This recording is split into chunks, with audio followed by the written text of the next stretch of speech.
Não se compara. E ó, tem denúncia aqui, hein? Tcharam. Denúncia aí, Matheus. Coloca aí a música do Ratinho aí. Estão dizendo Tô que dizendo. tem um computador que conseguiu hackear uma carteira com 80 mil bitcoins. Sim. Qual que é a visão de vocês? Vocês acham que é possível mesmo ter o prêmio do vencedor? Qual que é o contexto? Teve aqueles 80 mil Sim. bitcoins que o cara, aparentemente, o dono da carteira, ele comprou o Bitcoin ou minerou, sei lá, quando valia 11 centavos. E ele vendeu a 118 mil, né? 120 mil Sim. dólares. Sim. Aí muita gente falou assim, será que realmente é o dono? Será que o cara ia esperar essa super hiper valorização para começar a vender? Sim. E tem muita gente que falou assim, ó, tem um computador que ele consegue quebrar a chave desses antigos aí. Marcelo pode explicar. Existe uma mais difícil, promessa. Marcelo? Então, existe uma promessa, inclusive, desse grupo, que agora em outubro, se não me engano, que eles iriam fazer mais movimentações nessa carteira para comprovar que eles teriam conseguido ter acesso. É importante, esse ponto é bem legal você trazer, porque não é um problema do Bitcoin. Não, de jeito nenhum. A rede não existe risco da rede em si. O problema desse computador não é um computador quântico que está quebrando a segurança do Bitcoin. Inclusive, quando a gente fala de computador quântico, também a gente está falando de uma parte que é mais ligada à parte das carteiras. A gente tem que entender essa diferença. E é um contrato diferença. antigo também, né? Sim, então, vamos lá. O Bitcoin funciona do jeito que funciona a rede. Bloco minerado, a segurança de rede é baseada no hash rate, a quantidade de computadores que estão fazendo lá a tentativa de quebrar os blocos ali, que é gigantescamente grande. Isso é a segurança do Bitcoin padrão. Só que a criação de carteiras é um processo que é feito externo, né? A criação de carteira, para ficar claro, né? Essa hardware wallet que está aqui na minha mão, ela não guarda Bitcoin, ela guarda uma chave. Né? Não é nem uma senha, é uma chave, né? Tá bom, é parecido com uma senha. Como você acha, mas a palavra é chave mesmo, é que é como se fosse para abrir um cofre, você precisa dar chave específica ali com aquele segredo específico, né? Por isso que você falou de senha. E isso aqui, ele é gerado, por exemplo, aqui dentro da OneKey, ele é gerado por um chip de elemento seguro de nível militar, L6+, que é um chip que tem uma qualidade alta de geração de entropia, que vai conseguir gerar uma coisa realmente aleatória, e aí com base na quantidade, que não dá para falar, o número é tão grande que a gente não consegue falar, mas a gente sempre compara, né, como se fosse jogar um grão de areia no meio do universo inteiro, você teria que achar esse grão de areia para achar uma carteira repetida, desde que essa entropia seja boa o suficiente, desde que sendo boa o suficiente, você gerou uma chave aleatória de verdade. O que aconteceu e que possivelmente pode ter sido quebrado e não tem nenhum indício ainda, e é até difícil comprovar se foi quebrado ou não, porque é uma coisa que pode ser o dono que apareceu e resolveu mexer, poderia ser, ele pode ter achado essas palavras que estavam escondidas em algum lugar, né? Por isso que você fala assim, mas ele ia esperar dos 11 até os 118 mil. Bom, ele pode ter esperado, é um ponto. Ele pode ter encontrado essas palavras que estavam perdidas. Na verdade, não era palavra, porque daquela época lá ainda era só a chave privada. Mas ele pode ter achado o computador, o pendrive, conseguido recuperar, não dá pra saber. E ele pode estar usando isso, inclusive, como forma de tentar fugir ali de pagar imposto, falando que ele, né, que a carteira não é dele, que é outra pessoa que está usando. Mas, de fato, se foi uma quebra relacionada à característica de segurança da criação dessa chave aqui. Antigamente, principalmente, tinha softwares que foram criados lá atrás, que eram softwares que tinham uma entropia baixa. Imagina o seguinte, entropia é o grau de aleatoriedade das coisas. Se você pegar aqui e jogar um monte de pó para cima aqui, você está gerando uma entropia gigante. Sim. Que você não consegue controlar para cada lugar que glitter, você joga um monte de glitter para cima. Lá ele.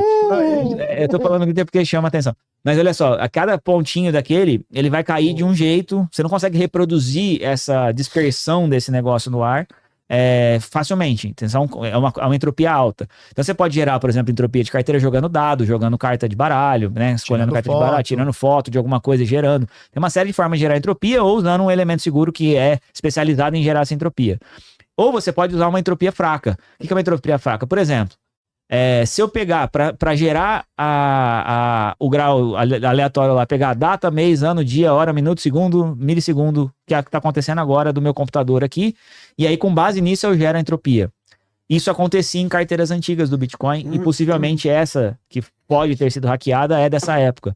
Tinha um código do próprio Bitcoin Core, se não me engano, que ele gerava a carteira, que quando ele rodava no Linux, lá numa versão específica, não sei o que lá, ele tinha essa entropia fraca. Se eu sei que essa carteira é daquela época, e é importante isso, tá? Eu preciso saber que aquela carteira é daquela época, e eu preciso conhecer o algoritmo que foi utilizado, e se ele é um algoritmo fraco, eu conseguiria reproduzir. Imagina que é com hora, minuto, segundo, milissegundo e não sei o quê. Sim. Eu consigo reproduzir e falar assim, ó, tenta aqui mais ou menos na hora, minuto, segundo que aquela carteira foi criada, ou alguma coisa parecida, fica tentando gerar uma chave igual, usando o mesmo algoritmo que se usou naquela época, e eu conseguiria chegar na mesma chave privada.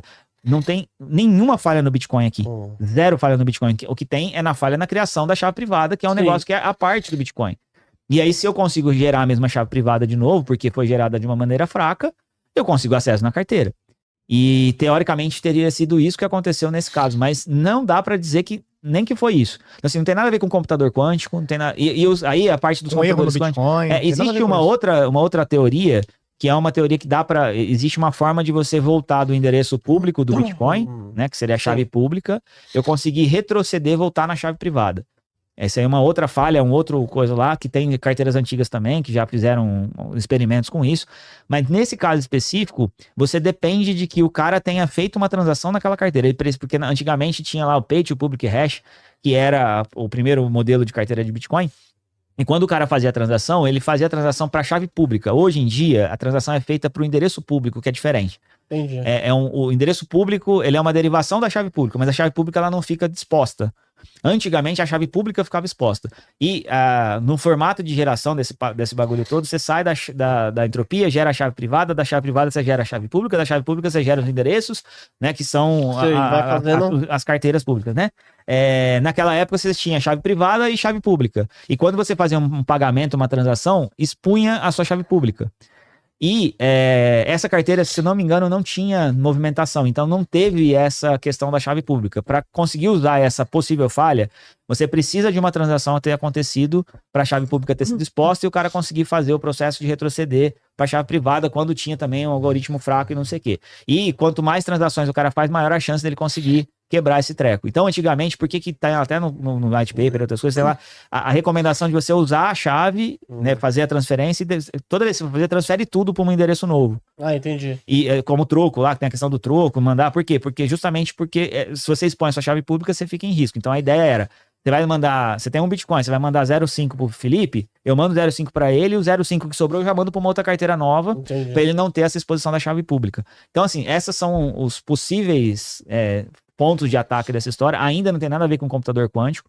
O computador quântico, teoricamente, poderia usar essas falhas aí mais rápido, porque ele teria mais capacidade de fazer essa conta, só que assim, já vários especialistas na área, cara, está muito longe, 10 anos aí, 15 anos, talvez mais até, para que esses computadores quânticos atuais consigam ter o poder computacional necessário para conseguir fazer isso, caso seja possível. E até lá a gente já pode ter mudado, feito um monte de coisa. Aliás, tem uma série de discussões com relação a isso. Mas esse caso específico dos 80 mil bitcoins, na minha opinião, eu acho que é o próprio dono que mexeu. Não acho nem que foi quebrado, mas se foi quebrado a carteira e não o Bitcoin em si. A rede está segura. E até por isso, você pode ver que saiu a notícia e tudo mais, o Bitcoin o preço nem mexeu, nem cagaram para essa história, porque realmente não é uma falha de segurança do sistema, é uma falha de segurança da carteira especificamente. Não, e assim, é uma suposta falha de sistema que supostamente pode ser explorada.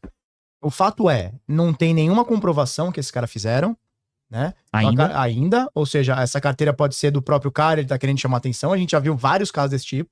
Teve há uns 2 anos atrás, o cara começou lá no Oriente Médio, eu sou o Satoshi, vou revelar quem é o Satoshi. Aí ele faz um evento e diz que ele é o Satoshi, ou seja, traz uma puta de uma mídia pra lançar alguma coisa, né? E não movimenta nada. E não movimenta nada. Movimenta na carteira, né? Mas ganhou dinheiro pra caralho. Caralho. Então, assim, não tem nenhuma evidência que foi hackeado. E outra, imagina que você é um cara que tá tentando trabalhar uma falha no software de uma carteira. Por que tu vai sair anunciando que tu achou um bug? Tu não vai se aproveitar disso daí financeiramente e vai roubar o máximo? Se o teu trabalho é roubar os outros, Exatamente. tu não vai roubar o máximo? Ou tu vai ficar avisando que tem uma possibilidade de roubo para as pessoas tirarem daquelas carteiras antigas? Então, assim, é uma história que para mim não faz nenhum sentido até agora. Até que se prove que teve um roubo, um hack, até agora não tem nada e é mais um food, é mais uma coisa que a galera contra o Bitcoin vai ficar alimentando sem nenhum embasamento. São suposições e teorias, ideias, histórias que podem acontecer. O argumento dos hackers que falam isso, que eles não roubam, porque eles dizem que a gente não é ladrão. A gente é só pessoas que sabe fazer uma parte técnica, entende que tem um bug aqui, um problema, e a gente tá querendo expor. eu não quero roubar ninguém. É aquelas coisas que eu até já falei já algumas vezes, né? Que eu faço uma comparação. Mas não tirou né? o dinheiro? Supostamente não tirou o dinheiro? Não, então, o hacker que fez o ataque, sim, mas o pessoal que tá usando isso pra falar, não necessariamente, né? Porque tem um pessoal que fala assim, eu já sei, eu tenho o algoritmo aqui, não sei o que eu posso fazer.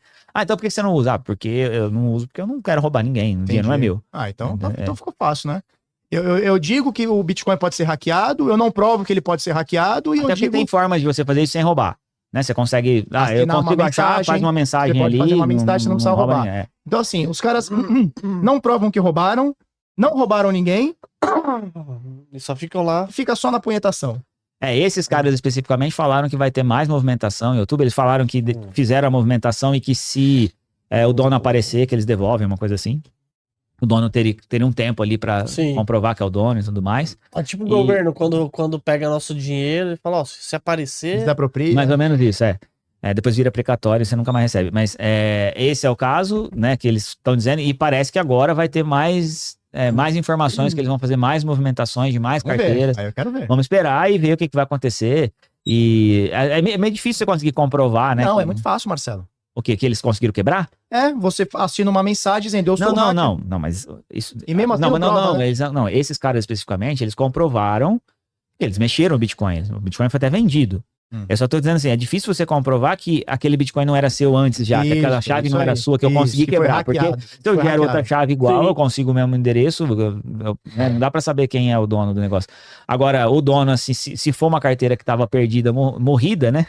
O cara já tava morto já, beleza, é Bitcoin novo que tá entrando no mercado. Tem muita gente que fala que tem 30% dos Bitcoins que estão perdidos, né? Eu gosto de falar com frequência, né?